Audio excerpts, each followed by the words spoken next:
5, and welcome to LCJ Live.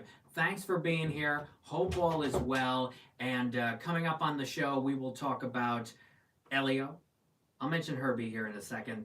28 years later, and How to Train Your Dragon, leading the box office, Dragon back on top.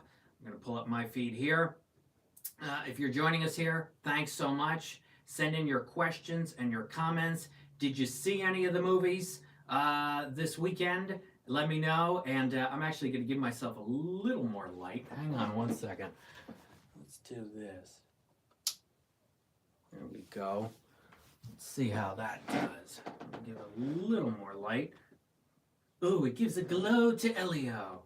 Well, Elio needs a little more of a glow because it only made $21 million this weekend, which is unfortunate. But it is the latest Pixar Animation Studios film, and I enjoyed it, and I think young kids will enjoy it because it's really for them. As I wrote in my reaction analysis when I came out of the movie on Wednesday, when Disney had those nationwide pay-per-view screenings on Wednesday, I said, this is going to be for a lot of young kids, their first true science fiction film because of all the aliens, all the creatures, all the zaniness, the clones, the twists and turns that happen, and the nods and the nostalgia factor to so many science fiction movies over the years.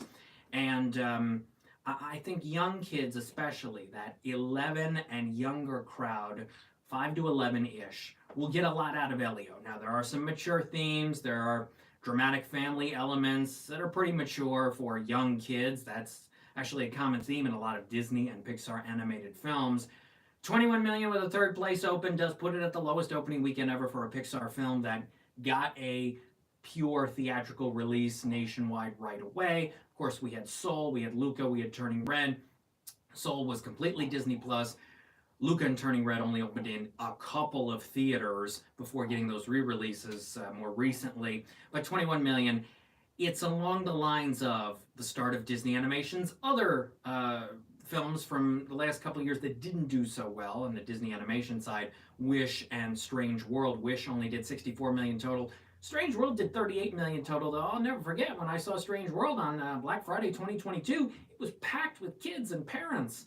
So families went to Strange World, but not a lot in total, just $38 million total for that. 21 million for Elio. Now, here's the thing. 2 years ago, we were all here talking about Elemental and saying that Pixar had a low opening weekend, which it did, and oh, is it not going to do very well? And what I said was, after I saw that first footage of Elemental at Pixar that March, I said, this is a movie that's going to be a long-term play.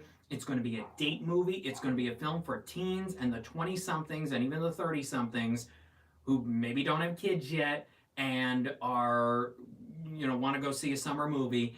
Elemental was going to be a long-term play because I got that core relationship between Wade and Ember, and I felt like that was going to be the key to the success of that movie, and I was correct. Elemental had a $29.6 million opening weekend, totaled $154.4, so it only made 19% of its total in its opening weekend. If you apply that 19% to this $21 million of Elio for this weekend, you're at $110 million. So if it follows the exact same path as Elemental, Elio will get to $110 million. Now, will it do that? It's going to be interesting for a couple of reasons. Number one, because families sort of remember what happened with Elio a couple years ago, or with Elemental a couple years ago, and we may want to try that again with Elio. But number two, you have the rest of this summer, which is a very interesting schedule when it comes to family films. You have an option to see Elio for kids who are too young to see F1, too young to see Jurassic World, too young to see Superman, don't want to see another Smurfs animated movie, too young to see Fantastic Four, and maybe even too young to see Bad Guys 2, followed by Freakier Friday, and then you've got a few more weeks of summer through Labor Day. So Elio has the opportunity to bring in that 5 to 11 crowd, 2 starting August 1, so it will take away some of that money. But if there are kids who don't want to go to another Smurfs animated movie July 18, you could have Elio do solid business from now all the way to the end of July with the Bad Guys 2 on August 1. there was a legitimate possibility of that. And when you look back at those elemental numbers, it has to do drops of 40% or less, like 37% or less for 6, 7 consecutive weeks. That's what happened with elemental all the way to early August when Teenage Mutant Ninja Turtles Mutant Mayhem opened and took away most of the rest of Elemental's business. So that is going to be key for Pixar and Disney to take a look at the next several weeks, the next, say, 27, 3, 10, the next 3 weekends in particular, followed by what happens with the first 2 weeks of Smurfs, and Elio could still make a little money there, or we could be seeing Elio not break even $50 million. It's going to be one or the other. I don't think it falls in between. There is a path for it to get to close to $100 million. We will see what happens. Pete Crooks saw 28 years later, thought it was amazing. Christian Kozlowski, LCJ, will Elio be a grower? Will it increase over the weeks or have small drops? And that's what I'm talking about here. There is a possibility for that because of the rest of the summer movie schedule. And especially if some of these kids already saw the live action How to Train Your Dragon, which did have a bit of a drop this weekend, went from 84 million last weekend down to 37 million this weekend. Number one, its total is 160.5, and that is just about what the third animated How to Train Your Dragon made in 2019. The second one did 177. The first did 217.6 million. So that is the goal that Universal has. But with this big of a drop, I'm not so sure. I think it'll probably get there, but it's going to be a little tougher because that drop was kind of big. 28 years later, opened to $30 million this weekend. As I wrote yesterday, Sony will take anything above $28 million for 28 years later. If you want to go to toofast2films.com, listen to Mike Sargent and I review Elio. We review K-pop Demon Hunters, which is on Netflix, and he also reviews 28 years later. So then I want to mention Herbie the Love Bug. Why do I have Herbie the Love Bug with me? Well, it's because today is the 20th anniversary of Herbie Fully Loaded, the Lindsay Lohan, Michael Keaton Disney film from 2005 that I remember seeing at the drive-in. Opened today 20 years ago. I love this Herbie car. It's really cool. It's a great size. And of course, Lindsay Lohan returns to Disney in August with Freakier Friday, a film that I think can do 50, 60, 70 million opening weekend. Highly anticipated sequel that tons of people are going to want to see right away.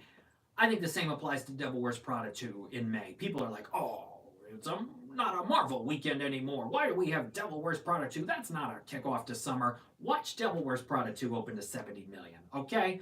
Watch it happen. This is a movie people love and people have been talking about for 20 years, wanting a sequel to. As long as the reviews are good, Devil Wears Prada 2 can do big numbers for its opening weekend.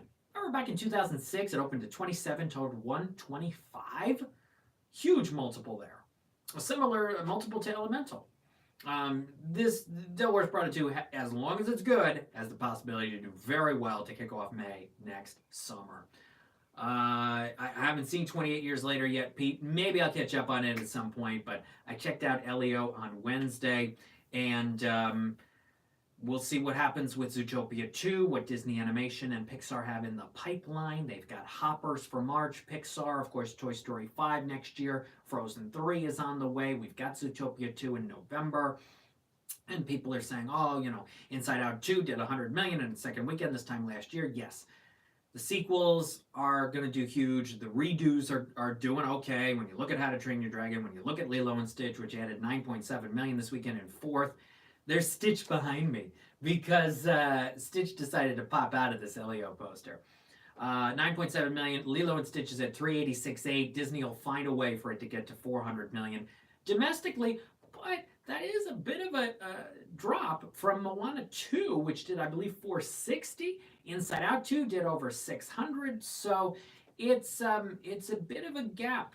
I thought Lilo and Stitch could actually do closer to what Moana 2 did, but still, they will take $400 million. Number 5 this weekend. Congratulations to Mission Impossible: The Final Reckoning, a film that had a shot at not passing Dead Reckoning Part 1, and now may have a chance to actually pass some of the other films in the Mission Impossible franchise because of these small holds. 6.6 million this weekend. It's at 178.4. It's got to get to 195.1 to beat Rogue Nation. I don't think it's going to get there, but And especially because F1 is coming out this weekend, that's going to bring in a lot of older audiences. The same older audiences who love Tom Cruise will go see Brad Pitt now. So it may not have a shot at it, but listen, it'll get past 180, maybe 185. Not get to that 195, but they will take a number bigger than that 172 and change from Dead Reckoning Part 1. Number 6 is Materialist, which dropped from 11 million-ish down to 5.8 this weekend. It's at 23.9. As I wrote earlier today, A24 already has 5 movies this year that made at least $12.9 million. The only other time that happened for an entire year was last year, and we're only halfway through 2025. So A24 is having a good year, and Materialists will end up in their all-time top 10 once it gets to 28 million, which should happen by the end of the week. Number 7 is Ballerina with 4.5 million. It's at 51.1 for Lionsgate.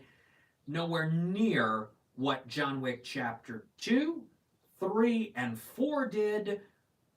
It did pass John Wick 1 because the first John Wick only did 43 million, believe it or not, back in 2014.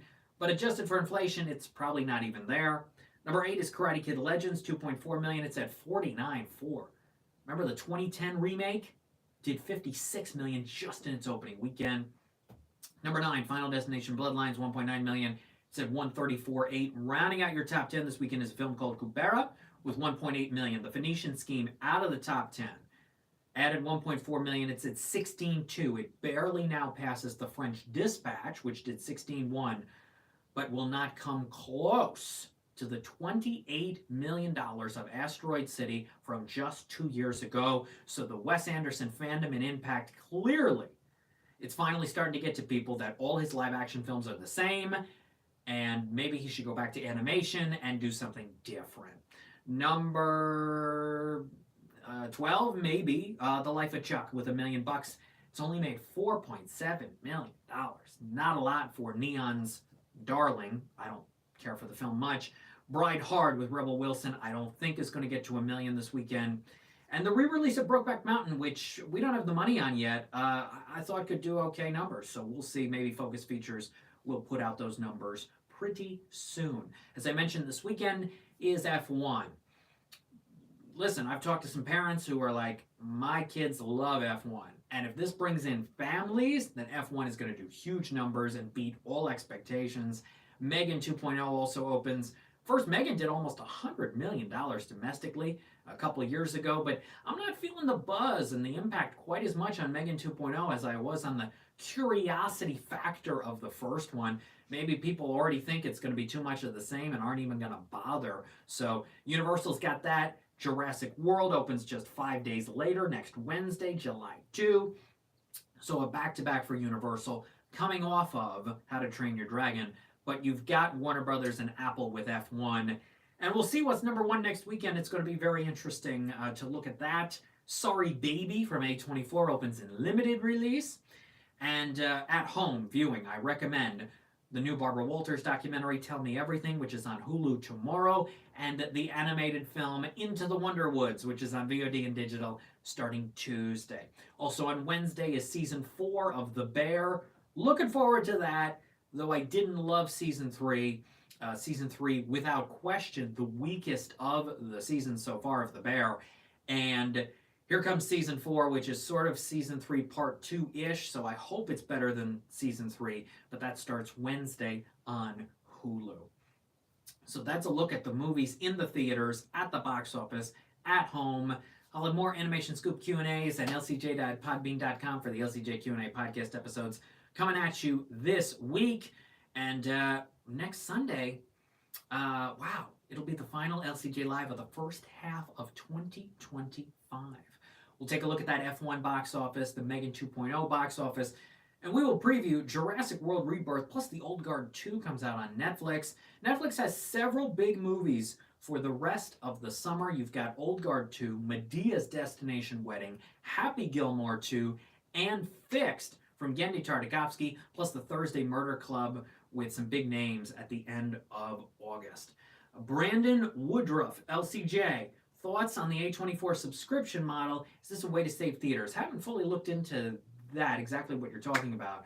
But I will say when it comes to A24, Like I said, they're doing well this year. They don't have a blockbuster yet, like a Civil War or an Everything Everywhere All at Once or even an Uncut Gems. Nothing over 26 million so far this year, but Materialist will get there. But Warfare, Materialist, Bring Her Back, Friendship, and Death of a Unicorn, all 12.9 million or more, tells you that these A24 movies are having more mass appeal than the majority of the films they were putting out. Pete Crooks has a true crime documentary on Netflix July 22. Okay. And subscription model. Okay, some more chat about that. If you had, I guess Herbie Fully Loaded would be on Disney Plus, I would think, if you're celebrating his 20th anniversary today for that. For more, as always, go to lights-camera-jackson.com. Follow me on X at LCJ Reviews, Instagram at LightsCamJackson. Subscribe to the YouTube channel. We go live every Sunday. I will, I think, be doing a best of the first half of the year. Like I've said, it's the smaller movies, the independent films, the indies, the documentaries, the animated features. That's what's the majority of the good content out right now. So support those, support your indoor theaters, and support your drive-in theaters as well. If you've got a drive-in theater where you can drive up and watch a movie, then that would be awesome. Support the drive-in theaters. It's a fun experience. Have a good week. I'll have some big reviews coming at you soon. I'll be seeing F1 and more this week, and some of the at-home releases coming at you soon as well. Thanks for watching today's episode of LCJ Live. Stay well, stay positive, and enjoy the movies. Take care, everybody. Bye-bye.